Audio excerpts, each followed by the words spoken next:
Time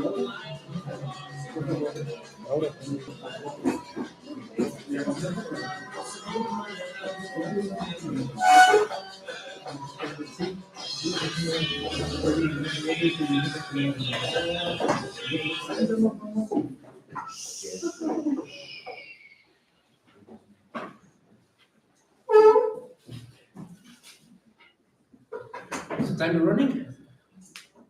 All right, it is. Hello, everybody, and welcome to this, our final presentation. It's a pleasure to have you here. It's been a while, a long ride, but we're finally at the end, and we are thrilled to show you our final product of our project. But before we advance any further, we have to present ourselves. We are a team of 6 developers, formed by me, Aitana, sorry.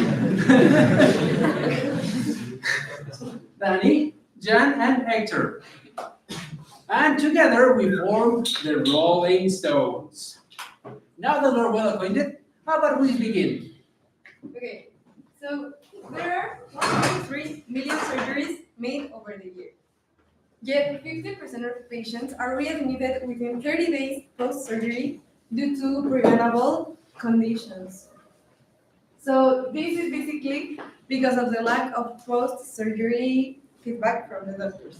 In public hospitals, 30% of patients don't receive communication within the first critical week of post-surgery.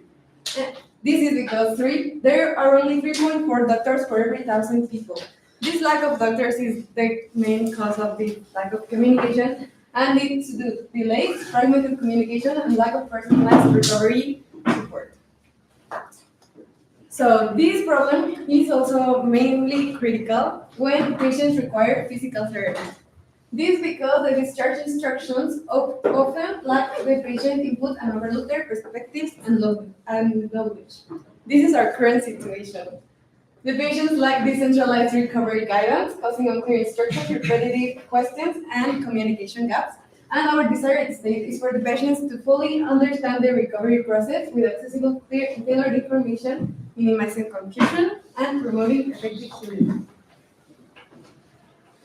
Okay, so we started to think, how can we solve this problem?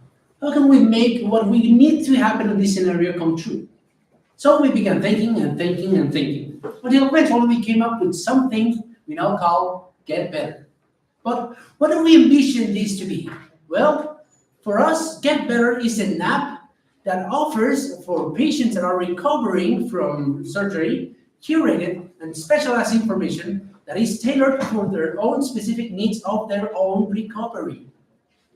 Well, in contrast with other methods of getting this information, such as doctor-patient communications that happen in WhatsApp and Zoom, what Get Better does better is that it offers this information at all times, and all this information is relevant, complete, and truthful to what the user input defines as what the patient needs, so that they get exactly what they are looking for and what will help them, instead of having to rely on a doctor that may or may not ever answer their questions, or having to browse through shady websites that might end misinforming and hurting them. So, as Juan Pablo already said, our main goal is not only to help people, but the main idea of what we're looking at is that we want to help people every step of their recovery, because, to be honest, this is a frightening time. Doubts can appear at any time, and if you're not sure about what you're doing, you may not do it alone. So, first of all, the first milestone that we would like to reach is that we want to enhance the patient satisfaction. So, within the first 6 months of the app being released, after questioning the patients of their experience with their personalized plans, we would like at least their satisfaction to increase at least by 20%. So also for our second milestone, around 30% of the people that go on consultations with their physician, they go home with doubts or unassured of what they need to do. So we are looking to minimize or at least to reduce a little this number to at least 21%. Also, again, 6 months after launch. And third, as I already said, we would like for the patients to actually stick to their plans, and if there are any rocky patches along the way, they have that confidence to keep doing what they're doing, even though the doubts are not going to stop. So, for this, as Juan Pablo already said, we thought about get better. What makes our app special, or at least what we think that is going to make it special, it's its offline first approach. What does this mean? So we want to be there anytime the patient needs it. We want them to feel heard and like they are an actual component in the recovery instead of just being told what to do and maybe being told what to do without them knowing what does that mean or what complications may come along the way. Yeah, and let's see on one of our application. Let's see the side of physio and side of the patient. And the physio can create an account, like a physiotherapeuta, full name, Edgar Fernandez, Edgar upload ID.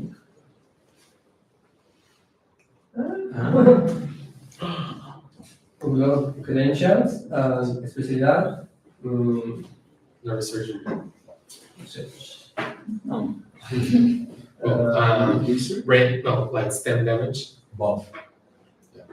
IMSS. Correo. Protocol.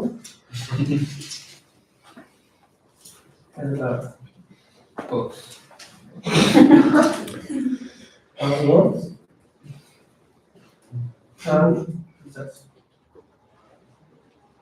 And with this count, the physio can be logging and No. Yes. and this is the home. The home we have a tab, navigation. We have 3 buttons on the navigation, the plans, and the physio can create the plan, and when the physio click the create new plan, open the modal. The modal asks the number of plans, plan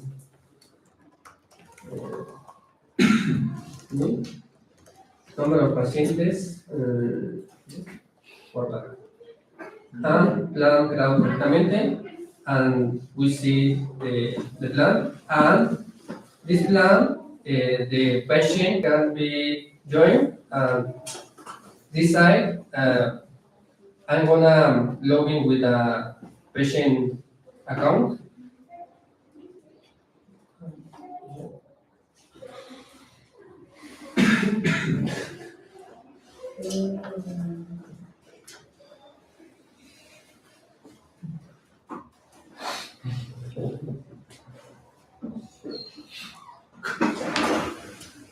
Security.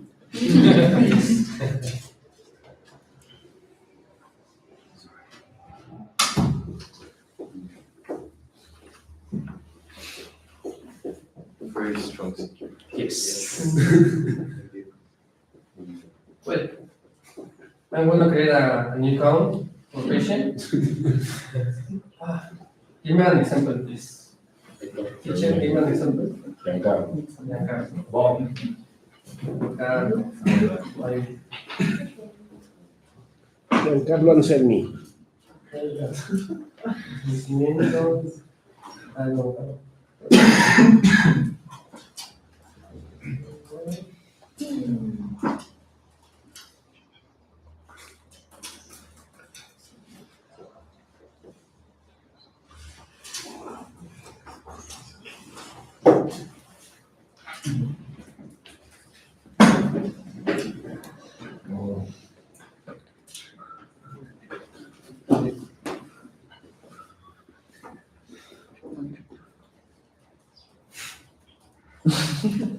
Very secure.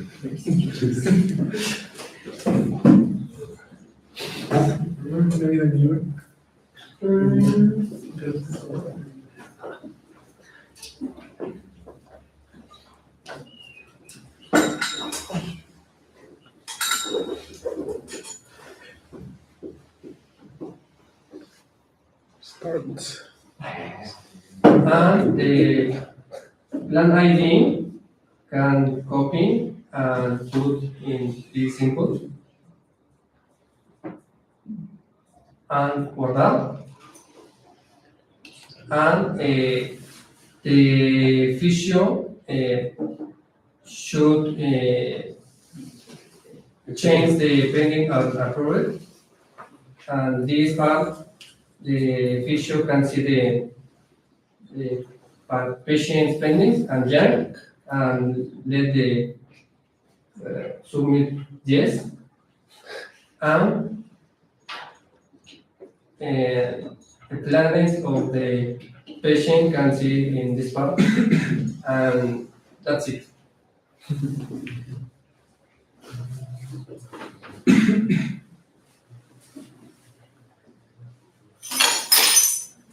So in the main features, we have 5. The first one is to create a personalized physiotherapy plan. The second is to access educational resources.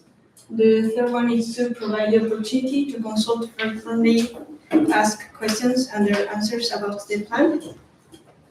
In the fourth one, next one please. In the fourth one, we have to provide a user-friendly interface that minimizes errors and facilitates ease of use for both the patients and the healthcare professionals. And finally, we have the fifth one, that is they offer the opportunity to download their plan and other piece of provide information or they might need for later offline access. In stakeholders, we have the doctors as sponsors. We have the outpatients as direct users. In rulemakers, we have the physicians, the health authorities, and privacy standards related to medical records. And finally, in minority users, we have the patient's relatives, the hospitals, and peripheral staff related with recovery. This is our context diagram. Basically, what is important here is that here is our application. It doesn't directly go to the electronic health records where all the records are stored. It goes to the PC of the doctor, and the doctor's personal PC is the one that requests this information from the EHR. And then this is our model. As you can see, there is the doctor and the patient, and they all interact with all of these things, but just in different ways. First, with the doctor, he publishes the educational content and the recovery plans. And he also answers questions which are sent by the patient. And the patient can access the recovery plan, and at the same time, the recovery plan has the educational content, so the patient has access to the educational content. And then the questions updates the frequently asked questions, which is a part of the recovery plan, and that's how the patient can check all the frequently asked questions. Okay, now we have the non-functional requirements for our system. The system should support up to 500 users in the peak hours that we researched that were between 6 a.m. and 9 a.m. and in the afternoon at 5 p.m. and between 5 p.m. and 8 p.m. Then we have that all web pages should load fully between 5 seconds. This to give the user a properly friendly interaction with the information that is loading.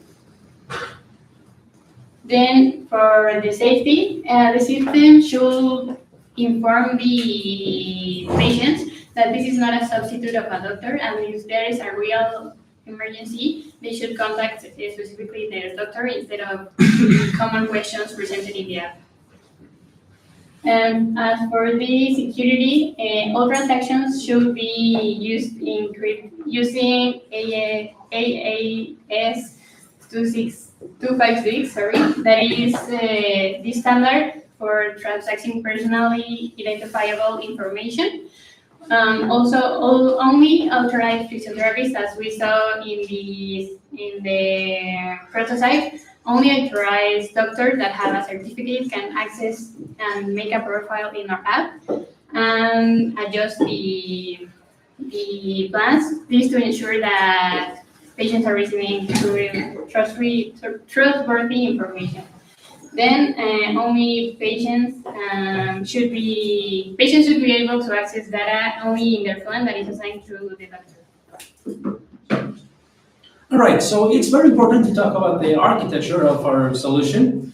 In our case, we're going to use MVC. What's MVC?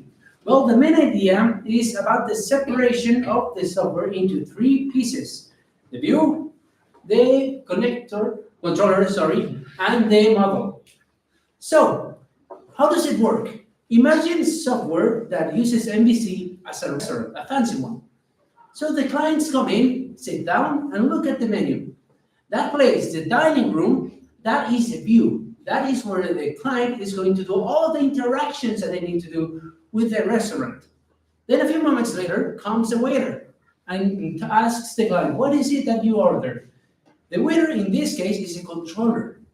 He is the one that's going to get what the client needs and what he requires for the restaurant to do for him. So the waiter is going to walk all the way to the kitchen and tell the cooks, okay, this client needs this thing. In this case, the kitchen is a model. They have all of the ingredients, all of the recipes, and all of the cooking skills to make sure that whatever it is that the client needs can be done. So they begin preparing what it is that the order needs, and it's brought all the way back to the client. Now, why MVC? Well, we chose MVC a lot because of its modularity. All of its tasks of each module are very centralized and unique to the modules, and they don't have that much of a reliance on the others. So if we change one module, it is very unlikely that others are going to be affected. So in this case, that makes it very maintainable, the software. And we also, another reason we chose MVC is because it allows us to have multiple views. As you saw with the prototype, you have a view for the patient and a view for the doctor, which need different things. So ever since MVC allows us to do this in a way that we don't need to change a lot of the software and have it be a nightmare, that is very useful for us. Okay, now we want to show you what is the current state, just so you understand why our system works. First, we have the evaluation of the process that the patient is going through. Here we have the patient, the doctor, and the physical therapist. As we can see in all the main activities that go through when the patient is going through the delivery of the instructions, there is always the patient and the doctor. So that's helpful for our system integrates perfectly because we have 2 views specifically, and also later please, in the development of the treatment, there's always involved either the doctor or the physical therapist, and they are the ones developing in our system, but they are not going to repeat the cycle every time they have a patient. They are going to make one big piece of information, and the information is going to be tailored to the patient.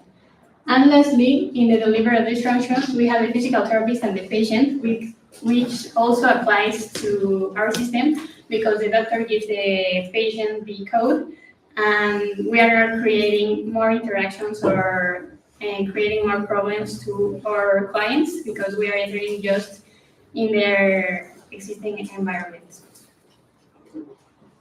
Thank you plenty, and have a really good night.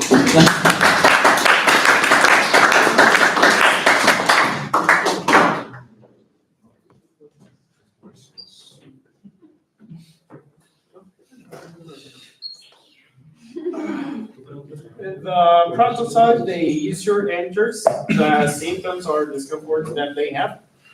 How can this prevent the patient from exaggerating those answers so that the doctor or the physio can actually do a good plan for them? The patient inputs what? Either the symptoms, the discomfort they have. How can you help or create a solution for the patient not to exaggerate what they have, so that the doctor can actually make a good plan for them? So the plan is created before the patient creates a profile.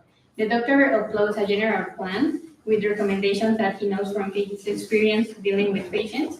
And once the patient creates like a personalized profile, the recommendations are the ones that are going to filter in order to enter the desired state of the patient. But the plan is not going to change according to the patient, just the recommendation and the questions. And how are you going to, for example, you make exercise. In that case, the person could consider doing exercise, running 1 day or maybe 5. How can you consider that to give them better suggestions? For example, patients are going to follow questions about, can I exercise 3 days after my incident? And the system is going to detect the person does exercise, and there's a question related to exercise, so it's going to give it to the patient.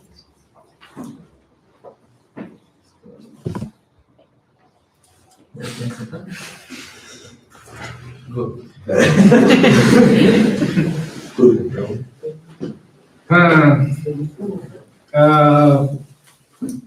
When you talked about your objectives, you were talking about satisfaction and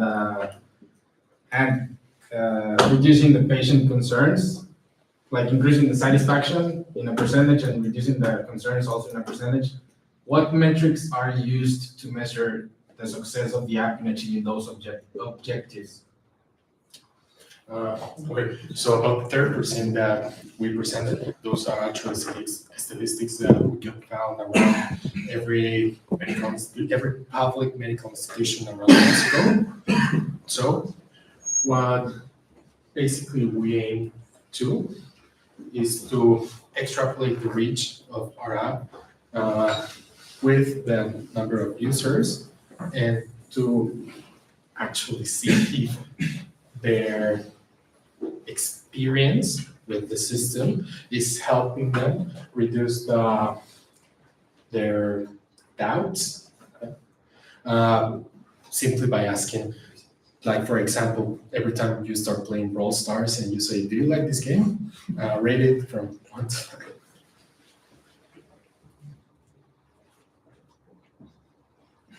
Okay. Last question.